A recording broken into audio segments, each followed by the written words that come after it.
Why does this keep happening to Emma Raducanu? And who is really making the calls behind the scenes? That's the question echoing around the tennis world after yet another coaching split. And this time it's not just fans whispering it on social media. It's a four-time Grand Slam champion openly saying she's curious. And when someone like Kim Clijsters says she's curious, people listen.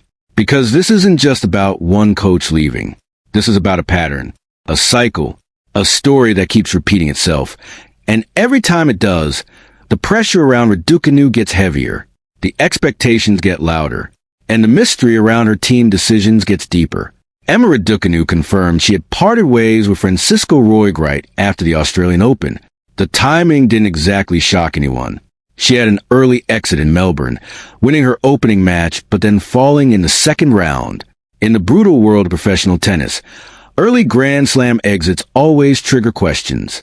But in Raducanu's case, those questions feel different because this has happened before. And before that, what makes the situation fascinating is that Raducanu didn't spiral after the split. She actually returned to winning ways almost immediately, picking up a solid win at the Transylvania Open. On the surface, that might make the decision look justified. New chapter, fresh start, positive result. But that's where Kim Clijsters' comments hit, like a perfectly timed backhand down the line. Clijsters said she's curious when she sees these headlines. Curious about who is making the decisions. Is it Emma herself? Is it an agent? A parent? Someone else behind the curtain? She didn't accuse. She didn't attack. She simply pointed out that from the outside, it looks like someone keeps hitting the panic button very quickly. And that's the part that sticks. Because coaching in tennis isn't supposed to be instant coffee. It's more like slow cooking. Technical adjustments take months. Tactical identity takes seasons. Trust takes time that you can't fast forward. Roig, remember, worked alongside Rafael Nadal for years during one of the greatest careers the sport has ever seen. That's not a resume built on quick fixes. That's a resume built on patience, repetition, and long-term belief. So when that kind of coach only lasts a short stretch with a young player, people start wondering what's going on beneath the surface. Clijsters compared to football culture, where clubs fire managers after a few bad games. That comparison might sound dramatic, but it's uncomfortably accurate. Tennis usually values stability. Look at the greatest careers in the sport. Long partnerships, deep trust, shared language between player and coach. When you see constant turnover, it raises a difficult question. Is the problem the coaches, or is it the environment around the player? Now let's be fair. Not every split in Raducanu's career has been dramatic or chaotic. Some changes were influenced by injuries, scheduling, or simple mismatches in style. Tennis careers are messy, but when the list of former coaches starts getting long and the player is still only in her early 20s, people naturally start connecting dots. And here's where the story gets more emotional than technical. Emma Raducanu is not just another talented player trying to break into the top 10. She's a 2021 U.S. Open champion who did the impossible. A qualifier, a teenager, no set dropped. One of the most unexpected and magical runs in modern tennis history. That victory didn't just give her a trophy. It gave her a spotlight that has never dimmed since. Every loss is louder. Every decision is dissected. Every coaching change becomes a headline instead of a footnote. Imagine being 23 and having the entire sport treat your career like a mystery novel. Every chapter analyzed. Every supporting character questioned. That's the emotional weight Raducanu carries onto court, and coaching stability is supposed to be the safe place in that chaos. The one constant. The one relationship that absorbs pressure instead of adding to it. Which brings us back to Clijsters' real message. She wasn't criticizing Emma's talent. She wasn't doubting her work ethic. She was highlighting something more fundamental. Growth takes time, and constant resets make that growth harder. Think about technique alone. Changing a serve motion or refining a forehand pattern isn't just about hitting balls for a few weeks. It's about rebuilding muscle memory under stress, under fatigue, under match pressure. If the voice guiding that process keeps changing, the message changes too. One coach emphasizes aggression. Another prioritizes consistency. A third wants tactical patience.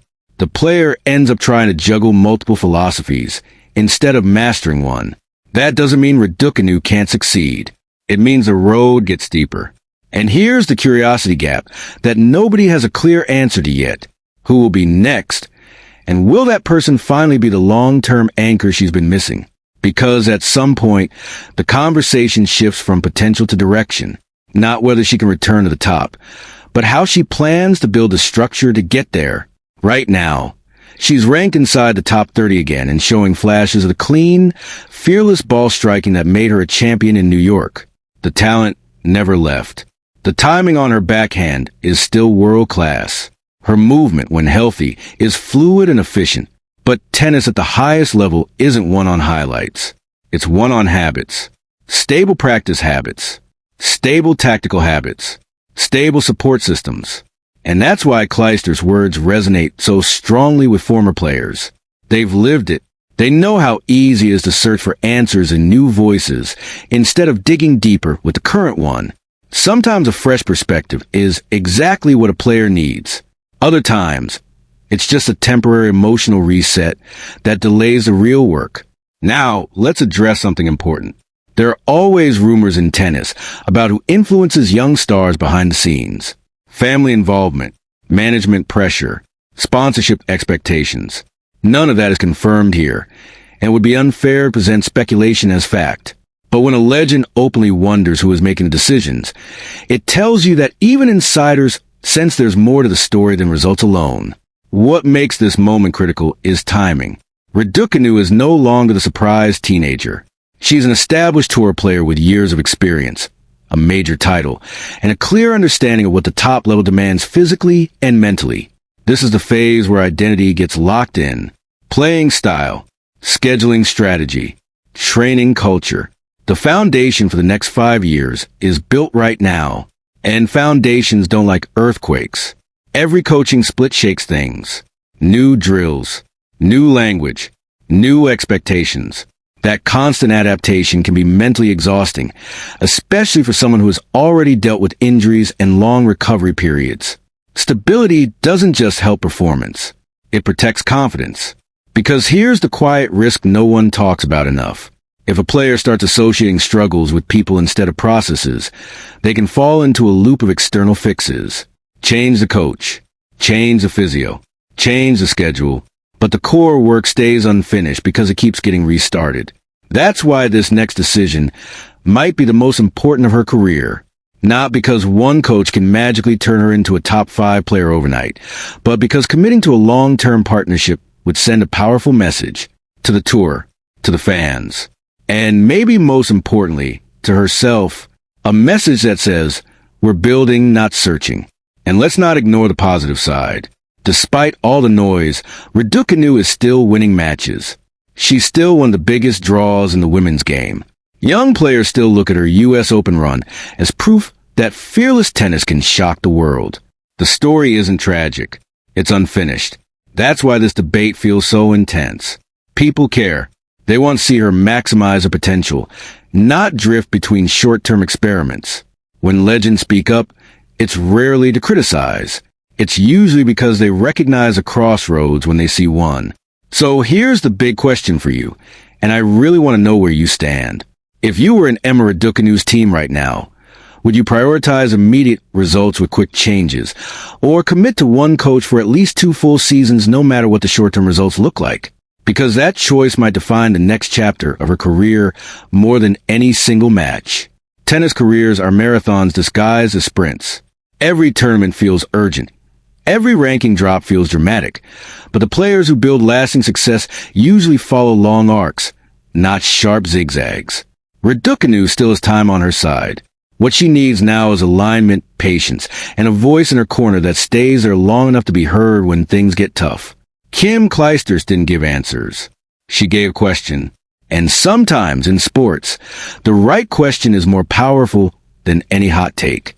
Emma Raducanu's story is still being written. The talent is real. The spotlight is intense. And the next coaching decision might quietly shape everything that comes after. This is what we do here at Tennis IQ. We go beyond the scorelines and dig into the stories that actually shape the game. If you love smart tennis talk with real perspective, you're in the right place.